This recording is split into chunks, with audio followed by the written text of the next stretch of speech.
Up next on Laura Mackenzie's Traveler, we're off to discover one of the oldest countries in the world. We are in Armenia. We'll explore Armenia's amazing capital. I had no idea Yerevan was going to be this beautiful. And make some surprising discoveries. It's so modern. Who knew there was amazing shopping in Armenia? Then we'll take the longest gondola in the world to the monastery of Tatev. That was one of the most amazing tram rides I have ever taken. And if you thought that was great, wait till you see what's next. The Temple of Garni, a Hellenistic pagan temple built in the 1st century. Don't miss Armenia. If you think Republic Square is beautiful in the daytime, just look at it at night. And it all starts right now.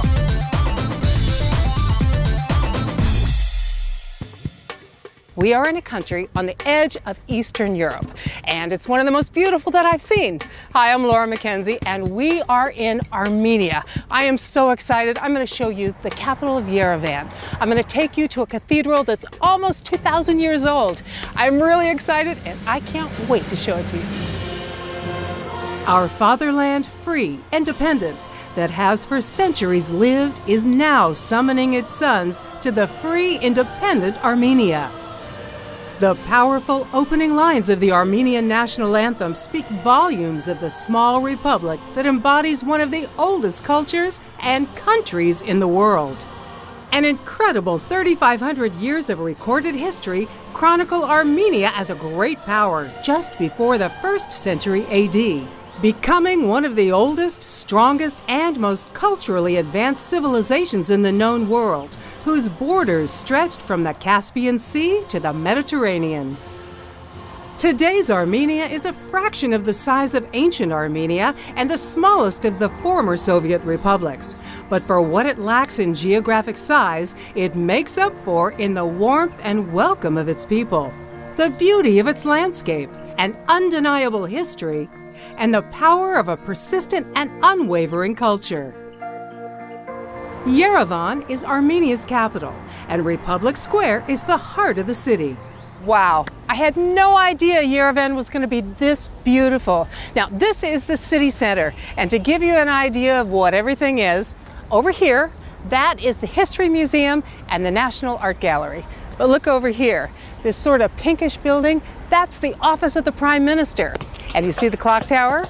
They call that Yerevan's Big Ben. And just like London, this Big Ben isn't the clock, it's the bell. A little trivia. And today's Yerevan is the perfect place to base yourself for exploring in town as well as for day trips and excursions. Yerevan was originally founded as the Fortress Erebuni in 782 BC, and it's been Armenia's capital since 1918. It's artistic, cultural, industrial, and a city of constant growth, with new modern architecture blending with the old. Here, what's new is state-of-the-art, and what's old is cherished and restored. It's an awesome city to explore with discoveries that will constantly surprise you. Highlights include Republic Square with its beautiful architecture and dancing fountains, the popular Matanadaran, the Research Institute and Museum of Ancient Manuscripts, where Armenia's treasured manuscripts are archived, the Yerevan Cascade, a giant stairway that links downtown with the Monument neighborhood, and the brilliant new designer shopping on Northern Avenue. You'll be fascinated with the museums, monuments, and markets. But take time to walk and meet some of the locals who often speak English and who'll happily share the cultural experience of Armenia with you. I've noticed there's so many outdoor cafes here. Oh, Armenians, they love sitting out, eating, drinking, enjoying life. And the flowers, I see them everywhere. Now, those flowers are very special. We have beautiful flowers all over Armenia. Everybody's been so nice and friendly here. Hospitality, #1 agenda in every Armenian's family. They love to receive people, make you feel at home. It's a beautiful country. It's what a can I beautiful tell city. you? Maestro Pelavanian knows Yerevan well. His roots are right here in Armenia. And as an international conductor who performs on a global scale, there's still nothing quite like coming home. What was it like living here in the 90s? Wow, 90s was a tough decade. You know, we were in conflict. Armenia was in conflict with its two frontiers. There was an embargo of goods and electricity. We had 2 hours of electricity a day, hardly any hot water. Sometimes we didn't even have bread. So everybody was rationed. And I was giving concerts here in Yerevan in that time. It was tough. And everyone else in the city had no electricity. Nobody had electricity. So a lot of people were just like flocking thousands to the concerts because that was the only place they could have heat and light, and they would change their mood.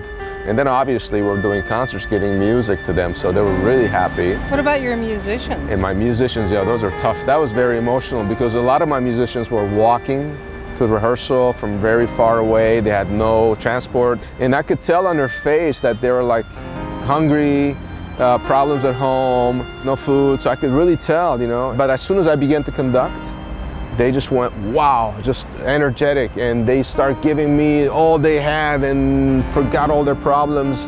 And I really think I had some of the best concerts in my whole career. You probably inspired a lot of musicians and kids to be musicians. So what's it like coming back now? Well, you know, now after 10 years of absence, I came back, and actually everybody was saying, the young generation, I never met them, but they all knew about me. The older generation was always telling them about George Pelivanian. He was a great conductor. He came, in the tough times, he was here, he motivated us. And so all the young ones are like waiting to meet me. Oh, the Armenians are very proud of George. They're so proud of him. I'm proud of them too. Music is definitely an important part of the Armenian culture. Well, I'm kind of waiting around for the sun to go down because if you think this is pretty in the daytime, you should see it at night. The fountains come alive. They go spraying up in the air. There's colors and there's lights and there's all kinds of music. It's choreographed. You'll hear everything from classical to jazz to Frank Sinatra. It's amazing. The first singing fountain in the Soviet Union. Little trivia.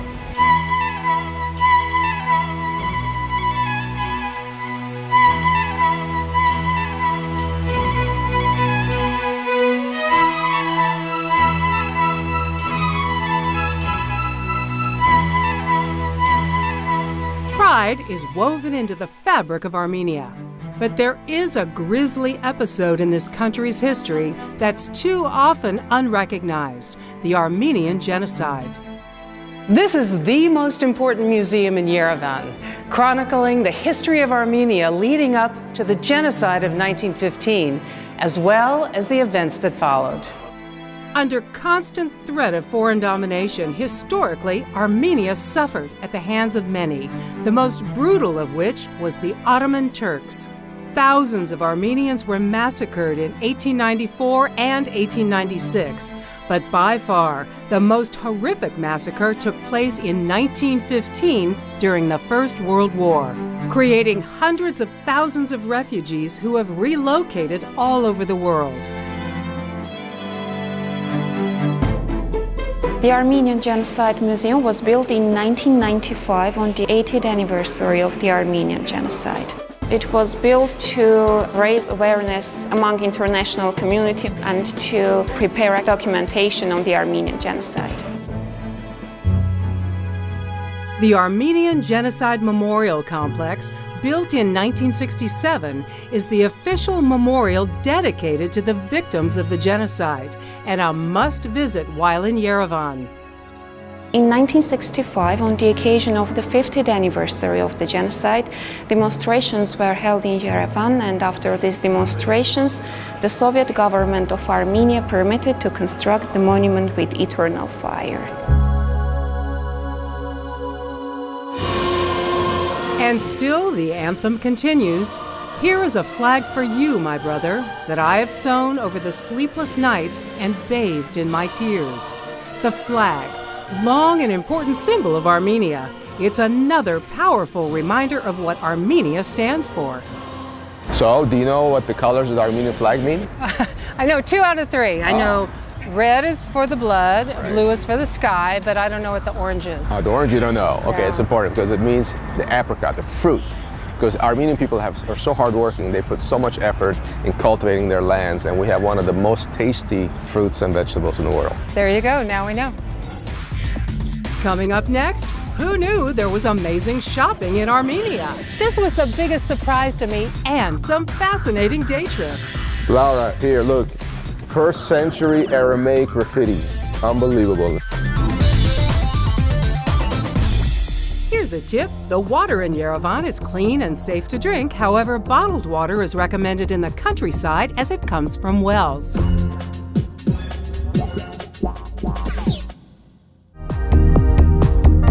Welcome back, and don't forget to check out LauraMackenzieTV.com.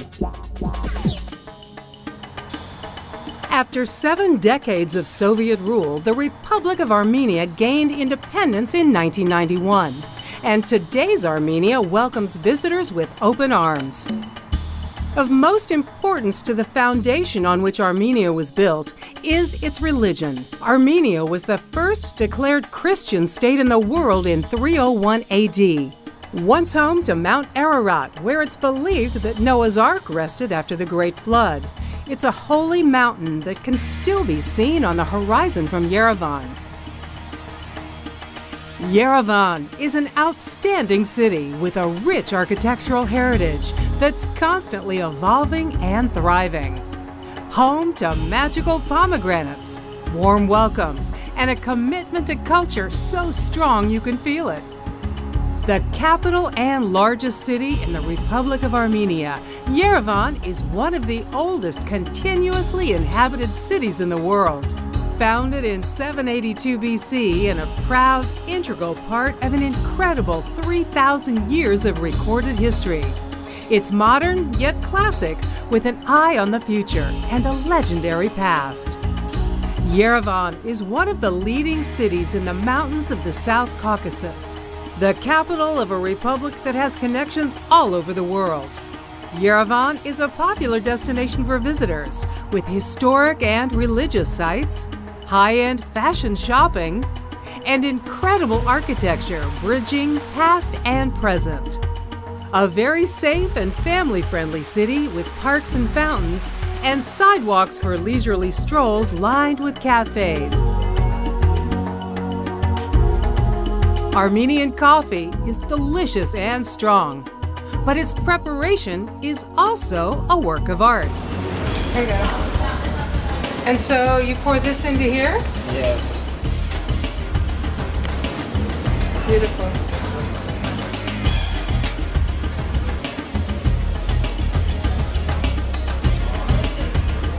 Armenian coffee.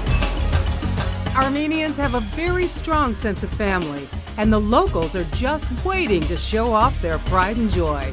So, let's see Yerevan.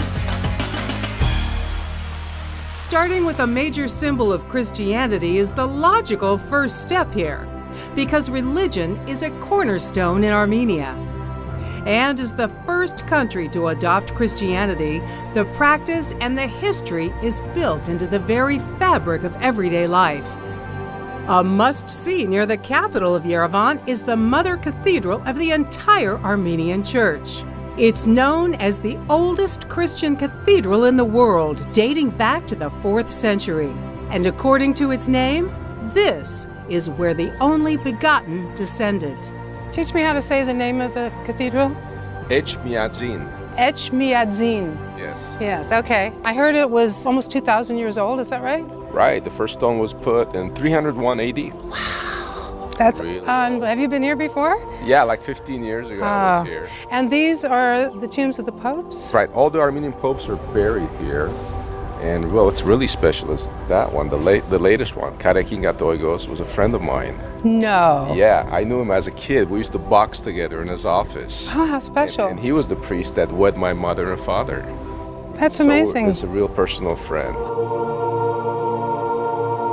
Stepping within the church is an inspiring, solemn, and holy experience. It's beautiful and of utmost importance to its members and followers of the Christian faith.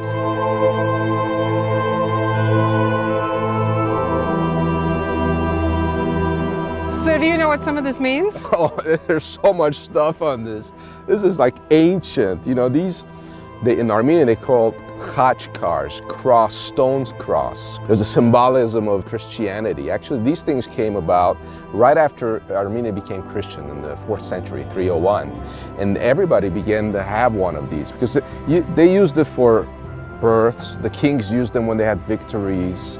When a monastery was built, they used to have this. So here you have a lot of symbols. You have the cross, obviously, you see that. Wow, so how old are these? Well, they told me it's 4th century. Wow. Yeah, it's really ancient. Do you know what the symbols mean? Yeah, I think this is the grapes, and they mean unity. Okay. The pomegranates you see there, that's fertility. Oh, pomegranate. You know, I was in the market and they said the pomegranate was the symbol of love. Love, fertility. In Armenia. So isn't that cool? Cool. While you're sightseeing, you'll definitely want to leave time for one of my favorite global pastimes, shopping. When you see the Key of Yerevan, you know you're at Northern Avenue, the super modern contemporary pedestrian mall that goes from here all the way down to the Opera House, that gray round building at the end. Now, this was the biggest surprise to me. It's so modern. All the international stores are here. We got Polo Ralph Lauren over here, Emporio Armani here. So if you excuse me for a minute, I'm going to go shopping. Within walking distance of Republic Square and next to the National Gallery and History Museum, Northern Avenue is the place for high-end fashion. Who knew?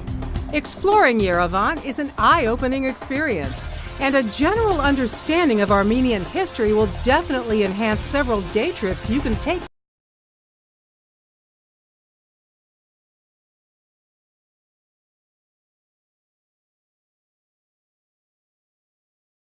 from Yerevan.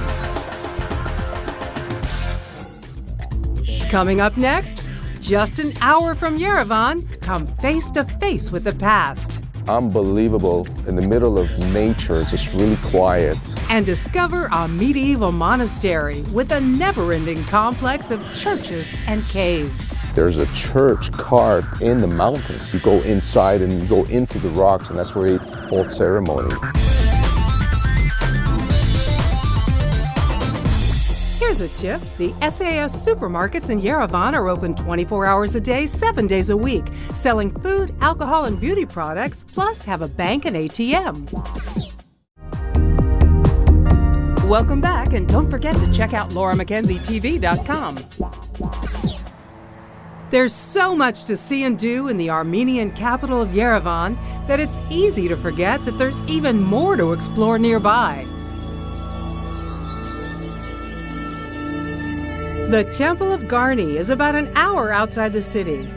A Hellenistic pagan temple built in the 1st century, it was dedicated to the sun god Mithra and designed to face the rising sun in the east. Perfect to the last laid stone, it's one of the most well-known pre-Christian symbols of Armenia. Look close, the temple has some surprising messages from the past, as Maestro Pelevanian discovered. Laura, you gotta see this, it's unbelievable. 1st century Aramaic graffiti, unbelievable. And here you have 18th century Farsi. And then we move over here and you have Armenian ornaments, the pomegranate and the wine leaves. And this is really special because pomegranates and universally is known for eternity because there's 365 seeds in it. So that's the symbol of Armenia here. Over here you see the temple, the sun temple, Mitra. This is where the altar was. This is where he used to dedicate all their ceremonies of the sun god. Unbelievable. Wow. I love coming here. I love bringing my family with me. And personally, I've been coming for over 20 years, doing my concerts in Yerevan with the Philharmonic Hall, the Opera House. Armenia is my roots, so it's really emotional for me. I really feel like home here. Near the Temple of Garni, you can take the long and winding road to its literal end. Just past the towering cliffs of the Upper Azat Valley, you'll discover a medieval monastery of Gegard, a complex of churches and tombs. We're in the mountains in this small valley, and what's special about this place, Gegard, it's a monastery. There's a church carved in the mountain. You go inside and you go into the rocks, and that's where he holds ceremony. It's really special. A World Heritage Site, the complex was founded in the 4th century by Gregory the Illuminator and is said to have once held the holy lance used in the crucifixion of Jesus Christ, thus the name Gegard, which is Armenian for lance or spear. Geographically, if you look at Armenia, it's right in the middle between Europe and Asia.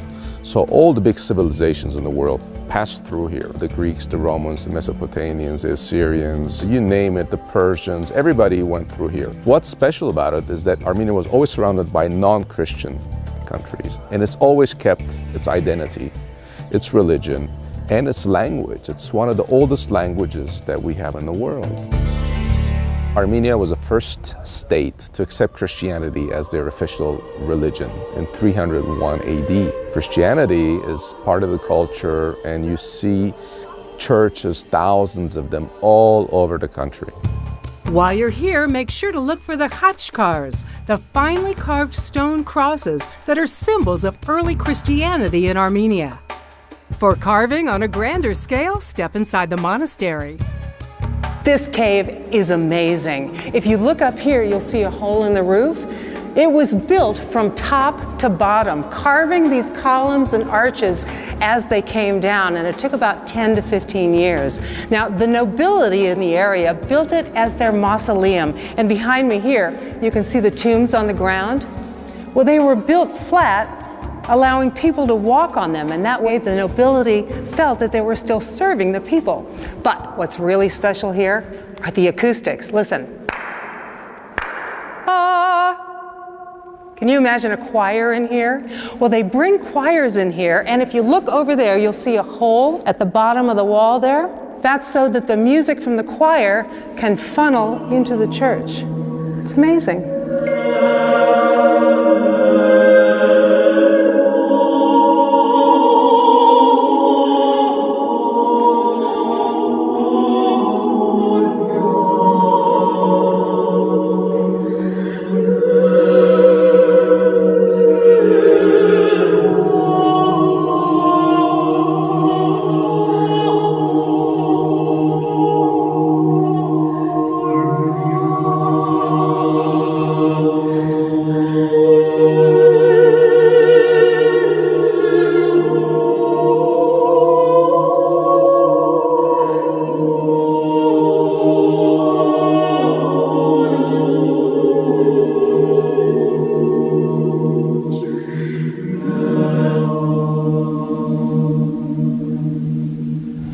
Coming up next, we take a trip to the top. Oh, we are so high. To discover an amazing medieval treasure. Wait till you see what's next. Tatev, in Armenian, Tatev means wings.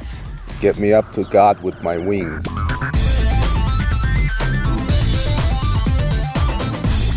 Here's a tip. An easy dram to dollar conversion trick is to cover 3 zeros and double what's left. 10,000 dram equals about $20. Laura Mackenzie's Traveler. We'll be right back.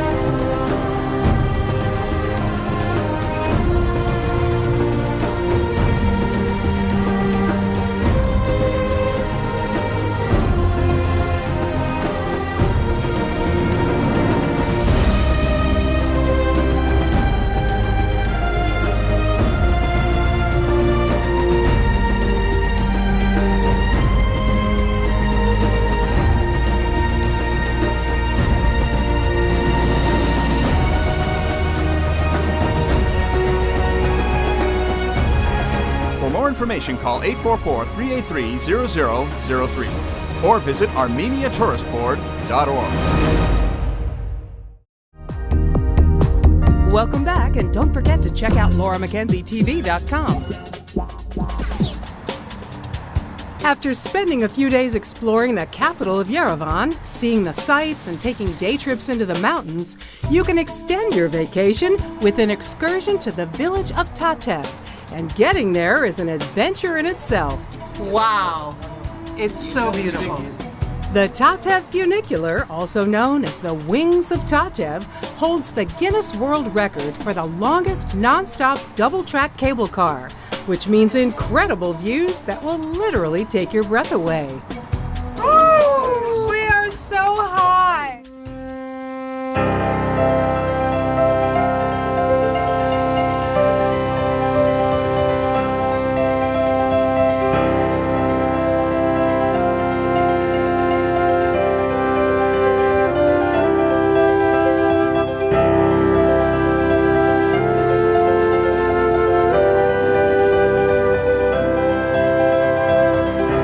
This amazing aerial tram takes you on the trip of a lifetime, traveling at 23 miles an hour for an unforgettable 10 minutes. At one point, you'll be 1,000 feet above the Voratan River Gorge and its rural village below. When you reach the top, you'll be on the edge of an ancient rocky cliff surrounded by gorgeous green mountains. Wow, that was one of the most amazing tram rides I have ever taken. And if you thought that was great, wait till you see what's next. Perched on the edge of the gorge is the medieval monastery of Tatev. Its centuries-old stone block walls stand tall, a necessary feature of the past, but not so formidable to present-day tourist invasions. This is beautiful. How old is it? 10th century. And the name of it is? Tatev. In Armenian, Tatev means wings. Get me up to God with my wings. And how'd they find that name? Because we're up on the mountain? Yeah, no, I guess. No, the real story is that when they were constructing this church, a worker fell down into the canyon. And then he prayed to God. He said, God, give me wings so I can get up. And legend says he came up with wings, so it's Tatev. Tatev. Remarkably, the monastery has been standing for more than 1,000 years, surviving invasions, attacks, and earthquakes. Not simply a monastery, this was also the biggest and most advanced university in Armenia during medieval times. In the 14th century, it not only taught math and religion, it contributed to the advancement of philosophy, music, astronomy, and science. As you're exploring, definitely look into the original oil mill, now fully restored as an interactive museum. So Laura, what's this place about? I actually know. This is an oil mill. They used to put seeds in this thing right here. They'd get an animal to push the stick around. The stone would go around, it would crush the seeds to make oil. Now, do you know what kind of oil they would make? Tell us, I have no idea. Sesame, linseed, and hemp. And what did they use the oil for? For hummus? No, not for suntan lotion either. It was for food, for candles, and then when the enemies came, they would boil it and pour it over the wall. Oh, just like the movies. Exactly. The oil mill was built outside the wall of the monastery so that private clients could use it without interrupting the serenity of life in the monastery. After another spectacular tram ride down, driving back to Yerevan was a windy drive through the mountains with a few surprises. A close-up look at life in the countryside. But even out here, there's rush hour at the end of the day. Rules of the road? Pull over, as cows and sheep have the right of way. Sunset with the herd. It's a magical experience. Hey, doggy. And a glimpse of the real Armenia. Up next, a lot more to see and to taste in Armenia's legendary markets. So what do you call this bread? Jingalov hut. Jingaluk huts. Jingalov hut. Jingaluk huts. Yeah. Jingaluk huts. Do you know how to spell it in English letters? Oh. No. Okay. Here's a tip. Many international labels have shops in Yerevan, and most accept credit cards. Your credit card exchange rate is set when the bill is computed, not on the day of sale. Laura Mackenzie's Traveler will be right back. Welcome back, and don't forget to check out lauramackenzietv.com. I had no idea that Armenia was this beautiful or this exciting for tourists, and I think it's one of my new favorite places. Every European city has a market, and Yerevan is no exception. I'm no expert in the kitchen, but I love to try authentic local cuisine, and it doesn't get any more real than this. This type of Armenian bread has 37 different herbs and is traditionally made by hand and by a woman. It's said that the preparation is like a mother nurturing a baby, made with love. Really good. Doesn't need salt, doesn't need cheese. Similar but better than spanakopita, and while I can't pronounce the name of the bread, So what do you call this bread? Jingalov hut. Jingaluk huts. Jingalov hut. Jingaluk huts. Yeah. Jingaluk huts. Do you know how to spell it in English letters? Oh. No. Okay. Jingaluk huts. however you say it, I definitely enjoyed it. Elsewhere in the bazaar, you can find all things pickled, all things juicy, all things colorful, and definitely local. Food, clothes, souvenirs, and very fresh eggs. The one thing I love about traveling is going to all the outdoor markets. Yerevan's outdoor market is incredible. This is the Vernissage market. It's open only on the weekends. You want carpets? We got them. You want pottery? It's over here. Antiques, jewelry, clothing. It is so much fun just to wander around. Oh, and don't forget to bargain. Bargain hard. If you miss the weekend, there's another option indoors. This market is open every day, and it's where everybody comes for their dried fruits and nuts. It's what Armenia is famous for. For example, I've never seen this before. This is the inside nut of an apricot seed, and it tastes like an almond. And they say it's really good for cancer.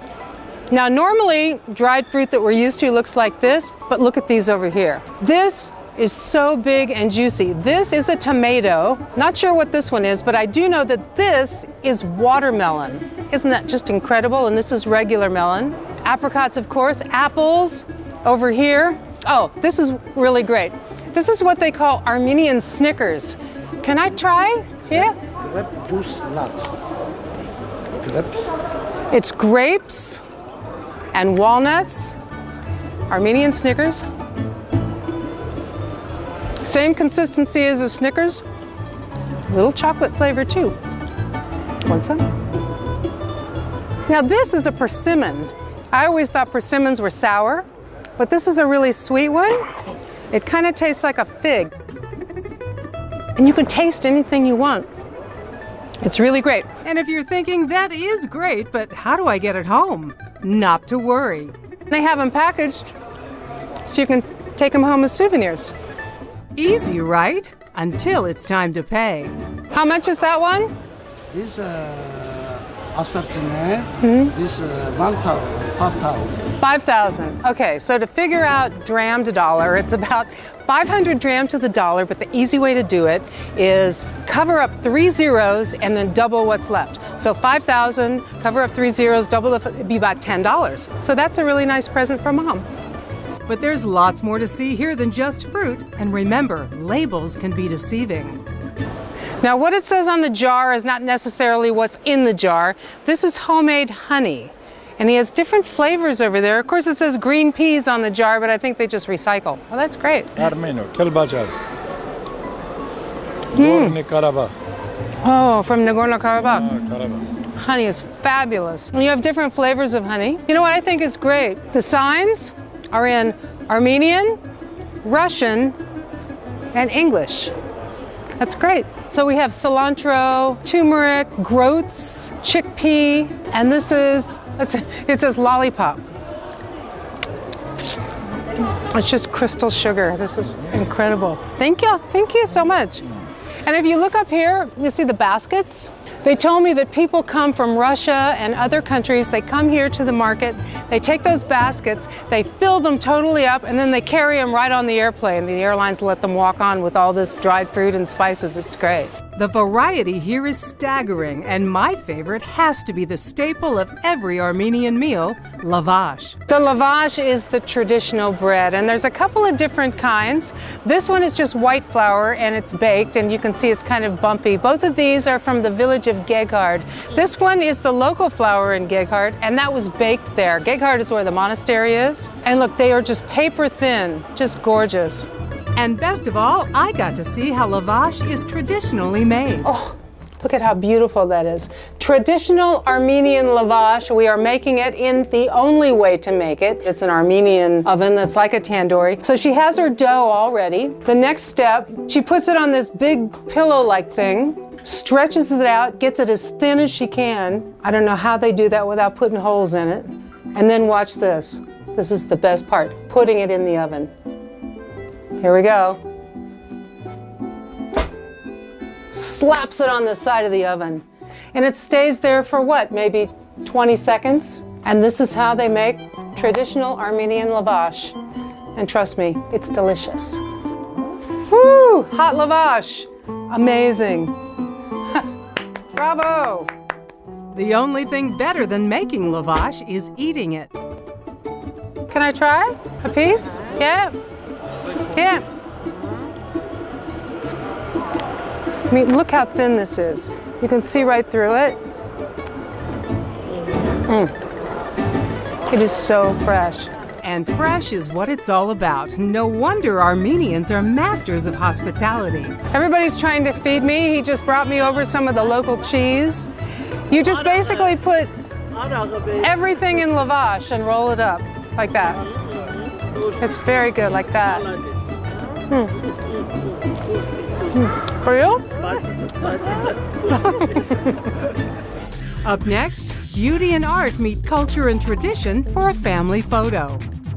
And a time-honored tradition comes to life right before your eyes. This is hard. Pull it through. It's not as easy as it looks. It's so frustrating.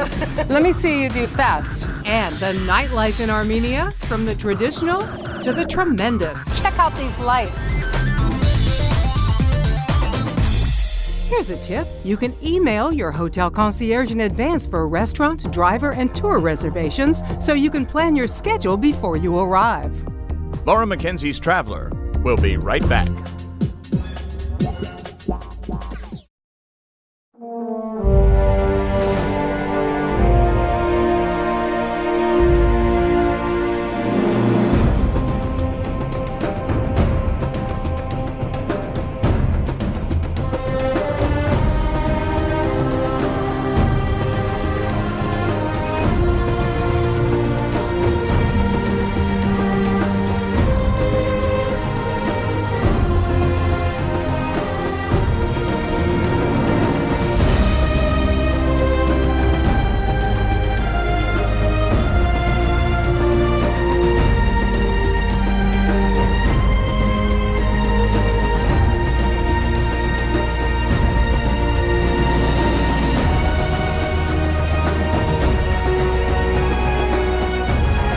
For more information, call 844-383-0003 or visit armeniatouristboard.org. Welcome back, and don't forget to check out lauramackenzietv.com. Armenian knotted carpets have been made the traditional way since the 4th century, used not only to cover floors, but to insulate walls, cover a doorway, and drape over furniture.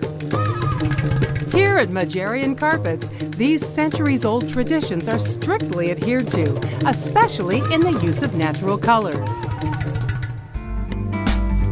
So you don't use any chemical colors? We don't have any chemical colors right here because chemical colors, 40, 50 years when that goes washing, then it's come out, it's changed. Right. But those, so this is pomegranate. The nutshell here is what kind of nut? this one we could make a dark brown, light brown. Okay, now how do you get that one? We don't have Armenian indigo, we bring it from India. Indigo, like you use in blue jeans, it bleeds. How do you keep the colors from bleeding? Well, we have here processing stone. We put it in the water. If everything dying, then we fix the colors. They never come out the colors. So can we see how some of the carpets are made? Sure. Okay, great. Now all the knocking you hear in the background, that's them pounding the threads down into the carpet.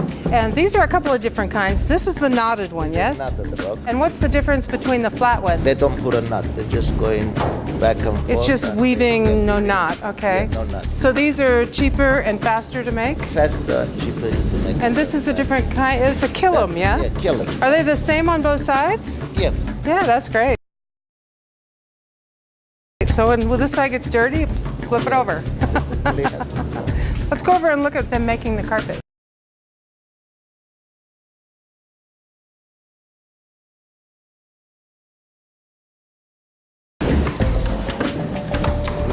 So here they are, hard at work making carpets. How does this work? When they put the nuts, now they put in the foundation. They hammer in the foundation. Right. And they cut in the wool now, the extra wool.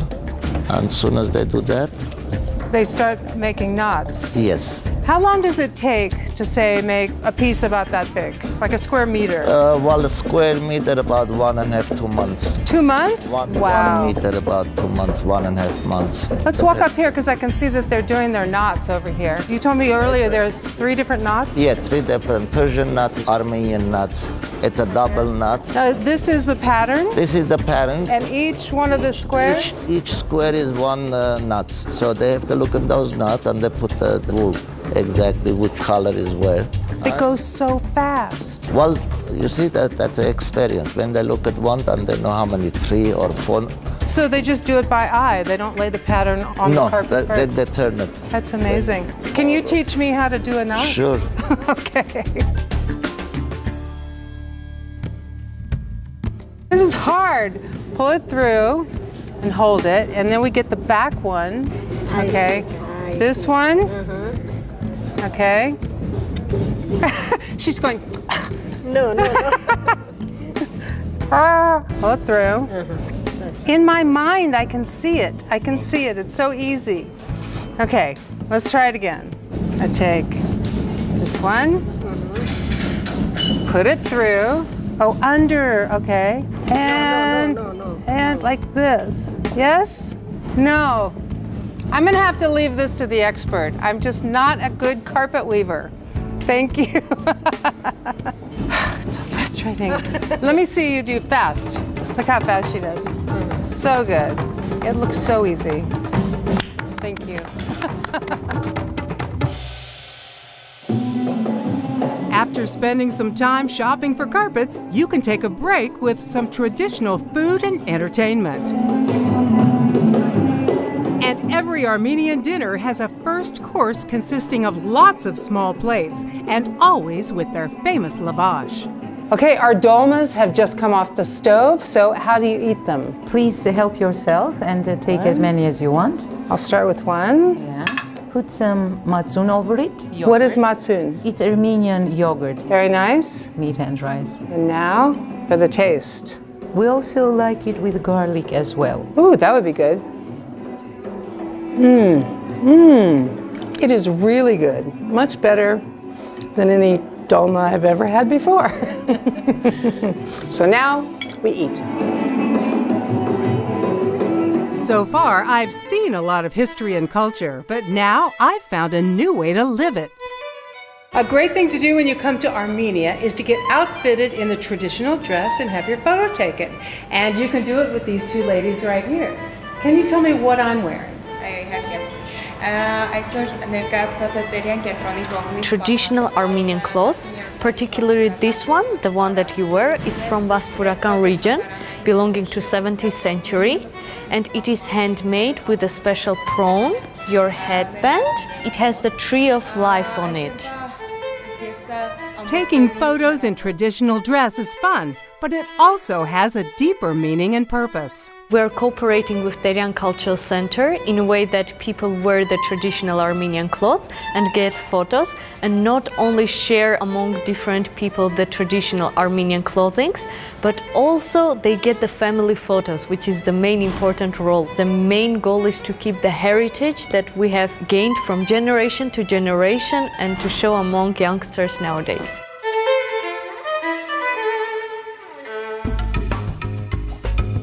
After a long day of history and culture, head on back to Republic Square. This is where it all happens, including an increasingly famous nightlife.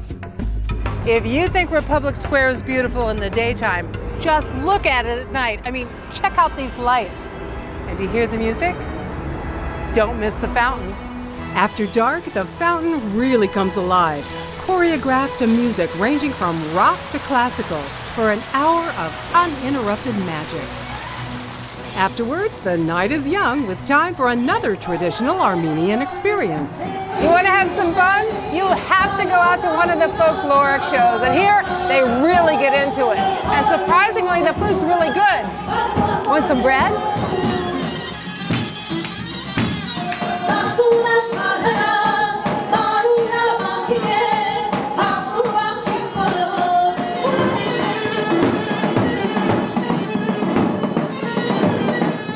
Music, dancing, food, and fun for the whole family. A perfect end to a perfect vacation. Armenia and its gorgeous capital city of Yerevan have earned my respect, my trust, and my admiration. This has been more than a vacation, it's been a discovery of a new friendship. Well, were you surprised at Armenia? I know I was. I hope you enjoyed seeing it with me and that you'll join me again next time from another terrific place somewhere else around the world. From Yerevan, I'm Laura Mackenzie. Bye-bye.